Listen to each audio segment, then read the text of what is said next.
नमस्कार प्रेक्षकांनो, तारिणी मालिकेच्या येणाऱ्या जबरदस्त भागामध्ये कमालीचा ट्विस्ट आपल्याला पाहायला मिळतोय। घरासोबत आता थेट देशाची जबाबदारी आपल्या तारिणीला मिळाली। होय प्रेक्षकांनो, मिशन तिरंगामध्ये तारिणीची जबरदस्त एंट्री झाली आणि खांडेकरांच्या घरात मात्र अटक सत्र चालू झालं। होय प्रेक्षकांनो, घर सांभाळता सांभाळता थेट देशाची सेवा करण्याची जबाबदारी तारिणीच्या खांद्यावर आली आहे। मालिकेत आता एक खूपच वेगळं आणि नवीन तेवढंच धाडसी मिशन आता आपल्याला पाहायला मिळते, ते म्हणजे मिशन तिरंगा। आणि या मिशनची हेड आपली तारिणी म्हणून आता तिला फायनलाइज केलेलं असतं। होय प्रेक्षकांनो, मालिकेत खूप मोठा ट्विस्ट आलाय। मिशन तिरंगाची जबाबदारी तारिणीपर्यंत कशी पोहोचली, इथूनच खरी गोष्ट सुरू होते।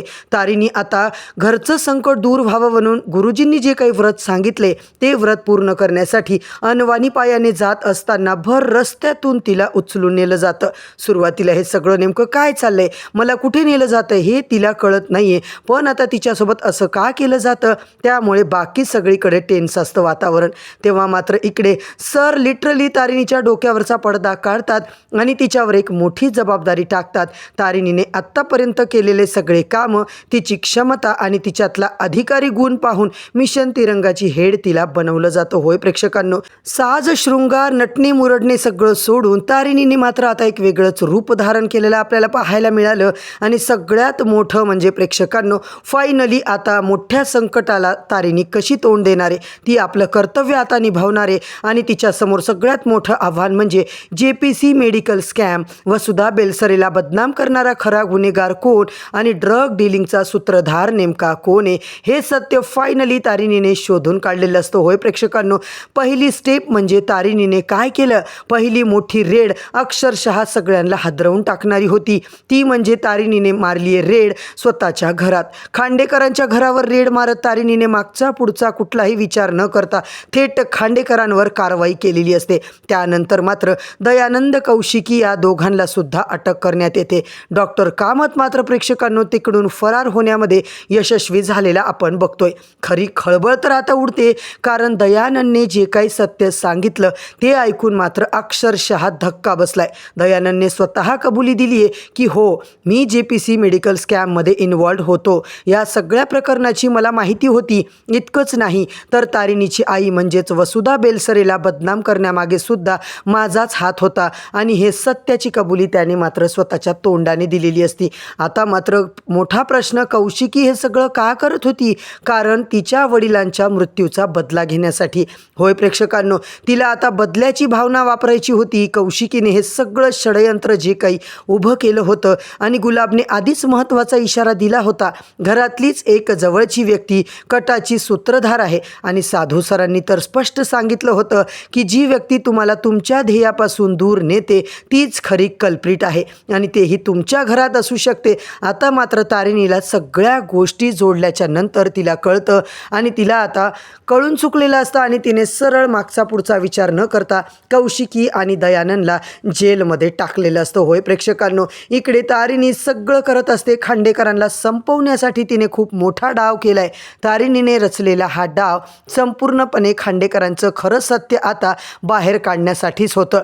सगळ्यात मोठा संशय तिला आता होता तो म्हणजे कौशिकीवर, आणि म्हणूनच तिने सापळा रचून ज्यामध्ये खांडेकरांचं एकामागून एक सगळे भयंकर सत्य मात्र बाहेर आलेले आपण पाहतोय। दयानंदची कबुली, कौशिकीचा बदला आणि JPC मेडिकल स्कॅममधलं त्यांचं कनेक्शन हळूहळू मात्र तारिणीच्या समोर आले। अखेर तारिणीचा डाव मात्र यशस्वी झाला प्रेक्षकांनो।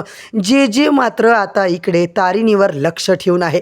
तारिणीने एवढं मोठं ऑपरेशन केलं, घरच्यांवर कारवाई केली, कौशिकी दयानंदला घरातून उचललं, डॉक्टर कामत सुद्धा फरार झालाय आणि या सगळ्याचा पुढचा तपास आता तारिणी कसा करणार, हे मात्र जे आता विचार करते। पण जेला मात्र तारिणीच्या खऱ्या ताकदीची प्रेक्षकांनो आता इकडे ओळख झालेली असते। ती फक्त आता भावनात्मक निर्णय घेणारी नाहीये, तर एक चांगली आणि कर्तबगार हुशार अधिकारी आहे। जेला पुन्हा एकदा जाणवलं, एकीकडे मिशन तिरंगाची मोठी मोठी जबाबदारी. दुसरीकडे JPC मेडिकल स्कॅमचं सत्य, वसुधा बेलसरेच्या हत्याकांडामागचं सत्य आणि गुलाबला खरंच कोण त्याचं एन्काउंटर केले हे सगळं तारिणीच्या समोर आले. सगळ्याची कबुली मात्र दयानंद खांडेकरांनी दिली आणि इकडे मात्र डॉक्टर कामत नेमका कुठे पळाला. आता मात्र सगळ्या मेडिकल स्कॅमचा खरा मास्टरमाइंड कोण, तर तो डॉक्टर कामतच आहे. त्यांच्या गायडन्सनुसारच आता मेडिकल स्कॅममध्ये कौशिकी दयानंद हे काम करत होते. जे आणि तारिणीच्या या धडाकेबाज कारवाईनंतर आता मात्र पुढे मालिकेमध्ये खूप मोठे वळण येताना आपल्याला पाहायला मिळते. ते म्हणजे पद्मिनीला आता दयानंद आणि कौशिकीवर आधीपासून डाऊट होता. कारण जेव्हा पद्मिनी जेला लाच द्यायला गेली होती त्याच वेळेला मात्र प्रेक्षकांनो पद्मिनीला तिकडे कौशिकीचा जेला कॉल आलेलं माहिती पडलं होतं. पण जे काही बोलत नाहीये कारण तिला तिच्या मुलाला तेव्हा सोडवायचं होतं. म्हणूनच आता पद्मिनीने बरोबर आता कौशिकी आणि दयानंदची गोची केलेली असते आणि सगळी खबर तारिणीच्या टीमला जेला म्हणजेच डॉक्टर कामतची सुद्धा इन्व्हॉल्ड असण्याची खबर आपल्या पद्मिनीनेच पोस्ती केलेली असते. होय प्रेक्षकांनो, मालिकेमध्ये खूपच जबरदस्त असा ट्विस्ट आपल्याला पाहायला मिळतोय. आजचा भाग एवढा मस्त दाखवलाय ना, शेवटपर्यंत नक्की बघा. चॅनलवरती नवीन असाल तर चॅनलला सबस्क्राईब करा, व्हिडिओला लाईक करा. इकडे मात्र पद्मिनी जबरदस्ती करते. काय चाललंय तुमच्या दोघांचं काहीतरी कारस्थान चाललंय, ते माझ्यापासून लपलेलं नाहीये. काय चाललंय पटकन मला सांगून टाका. तेव्हा दयानंद खांडेकर मात्र म्हणतात अगं काहीच नाही. आता या सगळ्यामध्ये पद्मिनीला तर डाऊट आलाय कारण ते MNNच्या ऑफिसमध्ये जे काम करायचं होतं त्याच्याबद्दल काहीतरी आता ते बोलत असतात. कौशिकी म्हणते काकू तुम्ही कशाला काळजी करताय, ते सांगतायत ना काही नाहीये म्हणून. आणि आता काकूला समजावून प्रेक्षकांनो इकडे कौशिकी म्हणते तुम्ही काळजी करू नका, जे काही काम सांगायचं होतं ते मी आता सांगून टाकले आणि हे सगळं ते काम करेल, युवराज सुद्धा काम करेल. पद्मिनीला मात्र त्यांचं बोलणं डाऊटफुल वाटतं. कशाबद्दल बोलतायत, काय बोलतायत. तोपर्यंत तारिणी केदारला मात्र म्हणत असते माझ्यावरती हल्ला करणाऱ्या व्यक्तीला माझा जीव घ्यायचा होता, पण माझा जीव घेण्यासाठी आत्ताच्या घडीला इतक्या डेस्परेटली कोणाला आता इतकं हे करायचं होतं ना, कोणाला प्रयत्न करायचा होता त्याच्याबद्दल मला काहीच माहिती नाहीये. पण हा केदार सगळं शोधून काढल्याशिवाय मी काही गप्प बसणार नाहीये असं मात्र तारिणी म्हणते. इकडे मात्र प्रेक्षकांनो सत्याच्या शोधामध्ये आता तारिणी प्रेक्षकांनो निघालेली असते. ती विचार करते की जे मॅडमनी आत्ता सांगितलं होतं की आपण एक काम करायचे, या सगळ्यामध्ये एक आरसा मात्र आता क्लीन असेल ना तरच त्याच्यामध्ये आपलं तोंड मात्र क्लिअर दिसू शकतं. असंच आहे ना, त्याच पद्धतीनं आपल्याला आता व्यवस्थित क्लिअर सगळं बघायचे. कारण इकडे खांडेकरांच्या घराचा आरसा असलेली दोघं म्हणजे कौशिकी आणि दयानंद खांडेकर या दोघांवरती मात्र आता बारीक लक्ष ठेवायलाच पाहिजे. कदाचित या घरामधली सगळी सूत्र हलवण्याचं काम हे दोघांच्याच हाती घडत असतं आणि याची आपल्याला कुणालाच कल्पना नाहीये असं मात्र तारिणी जेव्हा बोलते तेव्हा मात्र प्रेक्षकांनो दुसरीकडे बरोबर दयानंद खांडेकर कौशिकी खांडेकर यांचा खेळ मात्र खल्लास झालेला असतो. आता मात्र त्यांच्यावर लक्ष ठेवून आहे खडानं खडा त्यांची माहिती जेने काढलेली असते. जेने सगळ्यांचे फोन आता टॅप केलेले असतात आणि तारिणीवरती आता कुणी हल्ला केलाय, कशासाठी केलाय, का हे आता कोणाचं कारस्थान आहे हे सगळं आता प्रेक्षकांनो आपल्या जेनी शोधून काढलेलं असतं. आता मात्र त्या व्यक्तीला असं काही धर दबोचलेलं असतं ना, त्या माणसाकडून सगळं सत्य आता त्यांनी वदवून घेतलेलं असतं. केदार मात्र म्हणतो किती काही असलं तरी सुद्धा मी तुझ्या केसालाही धक्का लागू देणार नाहीये. आणि हे सगळं जेव्हा चालतं जेची जबरदस्त मीटिंग चालू होते. जे जाणून बुजून ती मीटिंग घेते कारण तारिणी केदार हे दोघंही मीटिंगला आलेले नाहीयेत. मात्र आता मीटिंग घेतल्याच्या नंतर इकडे सगळ्या टीमला आता ती सांगते काही झालं तरी सुद्धा दयानंद कौशिकी यांच्यावर बारीक नजर आता ठेवायची. पण तिला कुठे माहिती आहे की तारिणी गायब आहे. तारिणीला आता मोठ्या सरांनी नेलेलं असतं मिशन तिरंगासाठी. इकडे मात्र जेचं वेगळंच काहीतरी चालू असतं. परंतु हा सगळा जेचा एक प्रकारचा डावच आहे. सगळ्या MNNचे सर्वेसर्वा जे आहेत दयानंद आणि कौशिकी हेच सगळे कारस्थानी आहेत, हेच आता खरे सूत्रधार आहेत हे मात्र आता जेला सुद्धा कळले. जे मॅडमनी जबरदस्त चाल खेळलेली असते. काही झालं तरी मात्र इकडे सगळ्यांच्या मागे आता तिने माणसं पाठवले. तारिणी केदारला गाफील ठेवत हा सगळा प्रकार करायचा प्रयत्न केलाय, परंतु प्रेक्षकांनो टीम तारिणी मात्र तारिणीला केदारला सगळीच अपडेट देते. जे मॅडमचं सगळं काही बोलणं आता इकडे झालं असलं तरी बॉस आमची सर्वेसर्वा फक्त तारिणी आहे. जे मॅडमनी जे काही सांगितलं सगळं तारिणीला आता इकडे टेक्नोने पोचवलेलं असतं. फातिमाने फोन करून सगळा प्रकार सांगितलेला असतो. जे मॅडमचं काही वागणं कळत नाहीये, त्यांचं काय चाललंय, त्या नेमकं काय उलटा तिलटा विचार करतायत आम्हाला तर काही कळत नाहीये.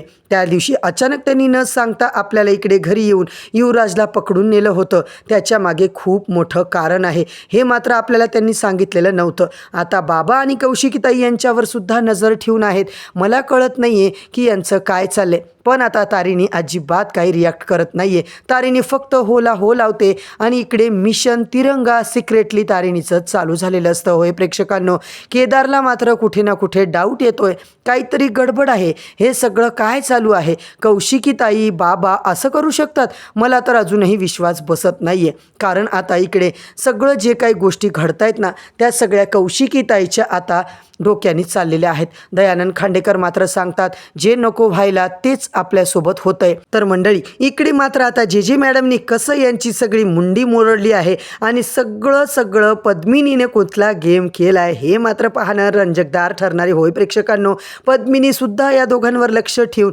सगळी खबर मात्र पद्मिनीनेच पोहोचलेली असते. काही करून तिचा जीव मात्र युवराजसाठी तुटतोय आणि युवराजसाठी पद्मिनीने घरचे सगळे आता सिक्रेट मात्र बाहेर रिव्हील केलेले असतात.